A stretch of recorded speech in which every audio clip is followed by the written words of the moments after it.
राम राम। जाका नाम लेत शुभ होए, सोई प्रभु ग्रह आवा मोए। 22 तारीख को ऐतिहासिक दिन था। रामलला अपने गर्भगृह में सैकड़ों सालों के बाद जो है विराजमान हो गए। जिस मर्यादा पुरुषोत्तम के जीवन में कहीं कोई भ्रांति नहीं थी, एकदम क्लीन उनका जो है जीवन रहा। आज तक जिसकी उपमाएं जो है दी जाती हैं मर्यादा पुरुषोत्तम कह करके, उनको उन्हीं के निवास में, उन्हीं के गर्भगृह में प्रतिष्ठित करने में इतना विवाद क्या क्या है ये जान लेते हैं, और सॉल्यूशन क्या क्या है, सही है या नहीं ये भी जान लेते हैं। अगर आपको वास्तु में कोई इंटरेस्ट नहीं है, केवल फाइनल वर्डिक्ट जानना चाहते हैं तो वीडियो को अंत में देख लीजिए। और अगर हिंदुस्तानी स्थापत्य शैली के अनुसार राम मंदिर को किस तरीके से जो है बनाया गया है वो जानने की इच्छा है तो वीडियो को जरूर देखें। राम जन्मभूमि का विवादों से पुराना नाता हो गया। यहाँ पर जो है बात कर लेते हैं वास्तु की दृष्टि से क्या विवाद जो है उत्पन्न हुए, जो एज अ वास्तुविद मुझे लगे कि नहीं होने चाहिए थे। सारे काम काशी के पंडितों से मुहूर्त निकलवा करके शास्त्रोक्त रीति से जो है किए जा रहे थे, लेकिन फिर भी कहने वालों को कुछ ना कुछ कहना होता है। तो भाई इसमें एक पेश निकाल लिया गया कि मंदिर का जो शिखर है वहाँ पे जो है कलश की स्थापना ही नहीं हुई है, कलश नहीं लगा है, और वहाँ पे चुनाव आने वाले हैं। इसके चलते केवल अपना नाम करने के लिए प्राण प्रतिष्ठा समारोह का आयोजन किया जा रहा है। अब कई सारे न्यूज़ चैनल्स सबके अपने अलग पर्सपेक्टिव्स थे और इसमें जो है पीछे पड़ गए। सार तो यही है जो वीडियो के शुरुआत में है कि जिस पालनहार का नाम लेते ही जो है शुभ होने लगता है, वही प्रभु जो है घर आ रहे हैं। इसमें वो खुद ही जो है सारा समय अच्छा ले लेंगे, जो भी उनके लिए निर्धारित है। हमें सोचने की ज़रूरत नहीं, हमें सिर्फ कर्म करना है जिसके लिए हम बनाए गए हैं। लेकिन फिर भी प्राण प्रतिष्ठा जैसी जो शास्त्रोक्त रीतियां हैं, बोलते हैं ना कि पाषाण में भी प्राणों का संचार हो जाता है, वो एक्सेप्टेंस हो जाती है उसमें, वो इसलिए जो है शास्त्रोक्त रीतियां करी जाती हैं। अब बात कर लेते हैं राम मंदिर की। वास्तु की दृष्टि से इसको समझ लेते हैं। तो राम मंदिर जिस शैली को फॉलो कर रहा है वो है हिंदू मंदिरों की स्थापत्य कला की नागर शैली। 7वीं शताब्दी से लेकर के आज तक ये जो नागर शैली है, इसका स्थापत्य में, खास तौर पे हमारे मंदिरों के स्थापत्य में बहुत बड़ा योगदान रहा है। हमारे भारत के कुछ बहुत मेन मंदिर हैं और बहुत सारे मंदिर हैं जो कि नागर शैली में बने हुए हैं। कौन कौन से हैं? कुछ मेजर मंदिर खजुराहो के मंदिर हैं, फिर पुरी का मंदिर है, हमारा जो पहला ज्योतिर्लिंग है बाबा सोमनाथ, वो जो है नागर शैली में बने हुए हैं। नासिक के कुछ बहुत फेमस मंदिर हैं नागर शैली में बने हुए हैं। अब आइए जान लेते हैं इसको सिंप्लीफाई करके एक लेमैन के लिए जिसका वास्तु से कोई नाता नहीं है, नागर शैली है क्या। कोणार्क का सूर्य टेम्पल भी नागर शैली पर ही बना हुआ है। मैं यहाँ पे स्क्रीन पे जो है दिखा भी रही हूँ।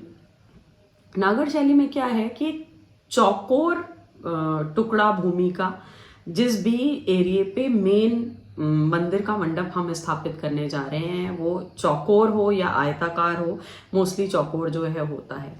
और नागर शैली की एक विशेषता ये है कि बहुत ऊंचाई पे कोई भी चीज़ नहीं जाती है। जो जितने भी 3-4 जो भी चीज़ें जो बनेंगी वो सारी की सारी एक दूसरे से संलग्न होंगी, मिली हुई होंगी और एक के बाद एक होंगी और लगभग वो एक ही चबूतरे के ऊपर होंगी। तो वो बड़ा सा सरफेस जो है पहले उसमें बनाया जाता है। इसके अलावा नागर शैली में सबसे मुख्य है गर्भगृह, जहाँ पे रामलला विराजमान हुए हैं। जहाँ पे आप सोमनाथ में देखेंगे तो जहाँ पे जो है लिंग विराजमान है। तो जो मेन देवता की प्राण प्रतिष्ठित मूर्ति है वो गर्भगृह में है, और गर्भगृह के ऊपर जो है शिखर है, जिसके ऊपर जो है विवाद हो रहे हैं कि वो अभी पूरा नहीं हुआ। ध्वज, पताका, कलश फिर जो है स्थापित होता है, वो जो है शिखर है। और उसके बाद आता है महामंडप जो बहुत बड़े मंदिर है, साउथ इंडिया में ऐसे भी मंदिर हैं जिनके पास जो है 1000 खंभों वाले महामंडप है। तो अगर महामंडप नहीं है तो सिंपल मंडप है और फिर अर्ध मंडप है। इस तरीके से यहाँ पे गर्भगृह है, फिर मंडप का जो शिखर है वो उससे छोटा, और फिर अर्ध मंडप का जो शिखर है वो उससे छोटा। तो ये नागर शैली में निर्मित मंदिरों की खासियत है। सबसे ऊंची जो चोटी है, सबसे ऊंचा जो डोम है, वो ऑब्वियस सी बात है, देखने से ही आप लोग समझ रहे होंगे कि गर्भगृह का ही होगा, क्योंकि वही मुख्य है, वहां मुख्य देवता का स्थान होगा, तो वही सबसे ज्यादा शोभायमान होना चाहिए। दूर से देखने पर ही जो है ध्वज और पताका देख करके, शिखर को देख करके समझ में आ जाता है नागर शैली के कि ये जो है मंदिर का गर्भगृह है। फिर जो है सभा मंडप है, फिर अर्ध मंडप है, और उसके इर्द गिर्द अगर जैसे बाबा सोमनाथ जैसे बड़े मंदिरों की बात करें तो बड़े प्रेमाइसेस हैं, लॉन है, और भी बहुत सारी जो है चीजें हैं, और देवताओं की स्थापना भी हुई है, प्रदक्षिणा पथ होता है। तो सबसे पहली बात ये कि राम मंदिर का जो निर्माण हुआ है वो फॉलो कर रहा है अभी तक नागर शैली को। यहाँ पे अगर आप जो है देखें तो बहुत ही प्राचीन शैली है, जिसमें जो है राम मंदिर का निर्माण हुआ। बहुत सारे स्तंभ हैं, चहुं ओर जो है स्तंभ जो है देखने को आपको मिलेंगे। एक मुख्य मंडप से होकर के जो है सारी जनता रामलला के दर्शन को जो है जाएगी, और वो जो है वहां पर विराजमान होंगे। अब बात कर लेते हैं शिखर की, जिसके बारे में मेजर विवाद जो है शुरू हुआ कि ये नहीं हुआ और प्राण प्रतिष्ठा जो है कैसे कर दी गई। तो सबसे पहले ये चीज है कि जो पूजा विधियां थी, जो संस्कार थे, वो सारे 16 जनवरी से ही अयोध्या में शुरू कर दिए गए थे। जैसे सरयू तट का जो पूजन वगैरह है वो 16 जनवरी को ही शास्त्रोक्त विधि से शुरू हो गया था। शिलान्यास वहां पे पहले ही हुआ था, तो शल्य शुद्धि और ये सारी जो विधियां हैं वो पहले से ही फॉलो वहां पर हो रही थी, तब जाकर के इस मंदिर का निर्माण हुआ है। अब थोड़ा सा और डीप में चलते हैं, वास्तु के हिसाब से आ जाते हैं। मेन विवाद जिस चीज पर था कि वहां पे जो है कलश का स्थापन नहीं हुआ है, मंदिर का शिखर नहीं बना है। तो जो गर्भगृह है, जिसकी मैं पिक निर्माणाधीन वाली दिखा भी रही हूं, जब ये बन रहा था तो जो विवाद क्रिएट किया गया उसमें अधिकतर यही पिक आ रही थी। ये निर्माणाधीन अवस्था की पिक है। ऑब्वियस सी बात है, चाहे ये सरकार होती या कोई और सरकार होती, इस तरीके के मंदिर में प्राण प्रतिष्ठा कोई भी गवर्नमेंट नहीं कर पाती। ना ही इतने ऑल अराउंड द वर्ल्ड जो है लोगों को निमंत्रण भेजे जाते, ना ही इतने भव्य रूप से ये समारोह होता जो हर जगह जो है टेलीकास्ट हो रहा होता। जगह जगह न्यूज चैनल्स, सोशल मीडिया, सब कुछ जो है फैला हुआ है, कोई नहीं करता इस तरीके से। अब ये जो आप देख रहे हैं गर्भगृह के ऊपर, ये जो निर्माणाधीन, जहां पर अभी गुम्मद का निर्माण बचा हुआ है, तो जब इसके ऊपर नागर शैली में जब गुम्बद उठाया जाता है तो उसको हम लोग जो है बोलते हैं भूमि। क्या बोलते हैं उसको? भूमि। क्योंकि वो आगे कलश रखने के लिए एक तरीके से आधार है। तो इस गर्भगृह के ऊपर जब निर्माण कार्य शुरू होता है, ये डोम लाइक स्ट्रक्चर बनने लगता है, तो उसको नागर शैली में बोलते हैं भूमि। और जब हम लोग द्रविड़ियन स्टाइल के मंदिर देखते हैं, जैसे साउथ इंडिया में जो है हमें जो है मिलते हैं, उसको बोलते हैं विमान।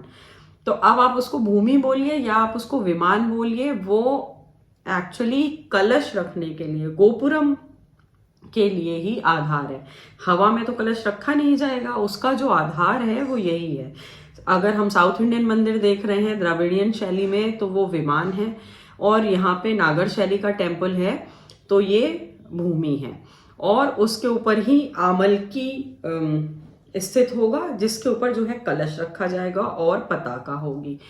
तो ये सारे निर्माण कार्य जो है पूर्ण होने के बाद ही जो प्राण प्रतिष्ठा का जो समारोह है वो हुआ, वहां पे रामलला विराजमान हुए। तो ये जितना सारा विवाद चला आ रहा था फेक फोटोग्राफ्स के आधार पे, वो एक तरीके से देखें तो बिल्कुल तथ्यहीन, आधारहीन था। अपना हमारा जो संस्कृति है, हमारा जो धर्म है, और जो खास तौर पे हमारी जो स्थापत्य कला है, वो सैकड़ों हजारों सालों से दुनिया में अद्वितीय है। ऐसी हैंड कार्व चीजें इतनी माइन्यूट डिटेलिंग के साथ, इतनी प्रिसाइज डिटेलिंग के साथ, देखना तो दूर की बात है, कोई और संस्कृति इसको जो है सोच भी नहीं सकती है।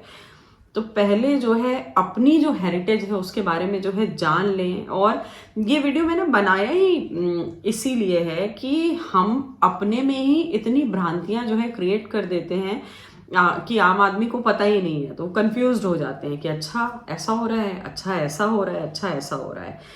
तो इस तरीके से जो है ये सारी भ्रांतियां जो है फैलाई गई। तो 22 तारीख मैंने सोचा ही यही था कि जब एक बार ये भव्य समारोह संपन्न हो जाए, रामलला वहां पे विराजमान हो जाए, उसके बाद ही इस पे जो है वर्डिक्ट देना सही होगा। वरना ये लगता है कि आप भी उसी लहर को जो है भुना रहे हैं। तो यही चीज है कि यहाँ पे जो है पहले भूमि गर्भगृह के ऊपर जो है रखी गई, जो डोम है वो तैयार हुआ, फिर उस पे जो है आमल की, फिर कलश और पताका लगी हुई थी। यहाँ पे मैं एक चीज ये बताना चाहूँ कि जब ये मंदिर का खाका जब इसका प्रस्ताव हुआ और जो फर्स्ट ड्राइंग्स जब इसकी आई, तो ये 4 शिखरों का निर्माण था। इसमें मंदिर में 4 शिखरों का निर्माण था। लेकिन बाद में बहुत सारे जो धर्माचार्य हैं उन्होंने, और बहुत सारे इसी तरीके से वैदिक शास्त्र के जानने वालों ने अपने सुझाव दिए कि ये जो मंदिर में 5 शिखर होने चाहिए। तब जाकर के इसमें और चेंज किया गया और इस भव्य मंदिर में, रामलला के मंदिर में 5 शिखरों को जो है जगह दी गई। इस मंदिर की जो कार्विंग्स हैं, खासतौर पे गर्भगृह की अगर हम बात करें, जो बेस है वो मिर्जापुर से लाए हुए पत्थरों से बना है, और जो कार्विंग है वो राजस्थान बंसीपुर के पिंक सैंडस्टोन से जो है बनाई गई हैं। डायरेक्ट बंसीपुर से ही जो है पत्थर लाए जाते थे, वहां उतरते थे और उनपे कार्विंग होती थी। अब इसका भी एक स्पेशल वो है, बहुत माइन्यूट डिटेलिंग के साथ काम किया गया है। पत्थरों की जो शेल्फ लाइफ है, जो बंसीपुर से जो पत्थर आ रहा है उसकी शेल्फ लाइफ मिनिमम 800 से 1000 साल जो है कही जाती है। और पत्थरों पे जब तक आप उसकी सफाई नहीं कर लेते हैं, उसको पूरा जो है पकाएंगे नहीं, तो वो कच्चे पत्थर पे जो नक्काशी होती है वो बहुत इजी होती है। इंट्रिकेट से इंट्रिकेट डिटेलिंग उभर के आ सकती है उन पत्थरों पर, क्योंकि वो पत्थर बहुत मुलायम होते हैं। तो इंट्रिकेट डिटेलिंग के लिए बहुत आसान है कलाकार के लिए काम करने के लिए, और मजबूत इतने हैं कि उनकी जो शेल्फ लाइफ है वो 800 से 1000 साल, कई आर्किटेक्ट बोलते हैं कि 1200 साल तक चलते हैं, बट अगर 1000 साल भी मान लें, 800 से 1000 साल भी मान लें, तो भी ये बहुत बड़ा टाइम है। तो इतनी माइन्यूट डिटेलिंग के साथ इस मंदिर को जो है बनाया जा रहा है। लाखों करोड़ों लोगों के आराध्य वहां पे जो है विराज रहे हैं। तो इस तरीके की किसी भी भ्रांति में पड़ना मेरी समझ में मूर्खता ही है। और एक चीज और है कि जब जहां पे ध्वज लग जाता है, पता आप हिंदुस्तान के मेन मंदिरों को देखिए, पुरी में आप जो है देखिए, तो पताका चढ़ाने और उतारने के लिए, द्वारकाधीश में आप देखिए, चढ़ाने और उतारने के लिए बहुत स्पेशल रिचुअल्स हैं, स्पेशल लोग हैं जो है इसको करते हैं। तो पताका का मतलब क्या है? सिर्फ वो ध्वजा नहीं है, सिर्फ वो झंडा नहीं है जो दूर से जो है दिखता है। जहां पे पताका लग जाती है, बोलते हैं वहां पतन नहीं होता, नीचे की साइड नहीं गिरना है, ध्वज का आरोहण है, ऊपर जाके आरोहण होता है।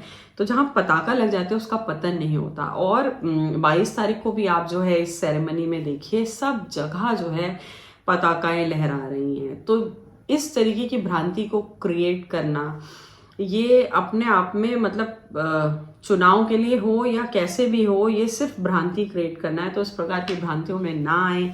बहुत ही महान काम जो है हुआ है, दूर दूर से लोग जो है रामलला के दर्शन को जा रहे हैं, और जो काम होना था वो सक्सेसफुली हो गया है। सारा जो जनमानस है वो बहुत ज़्यादा उत्साहित है, इंक्लूडिंग मी। तो इस तरीके का कोई भी वास्तु दोष वहाँ पर जो है नहीं है। वहाँ का ऑरा इस तरीके का है। अब जो मैं दूसरा वीडियो बनाऊंगी वो प्राण प्रतिष्ठा के मिथ को बर्स्ट करने के लिए बनाऊंगी। तो please stay tune with us. जय श्री राम।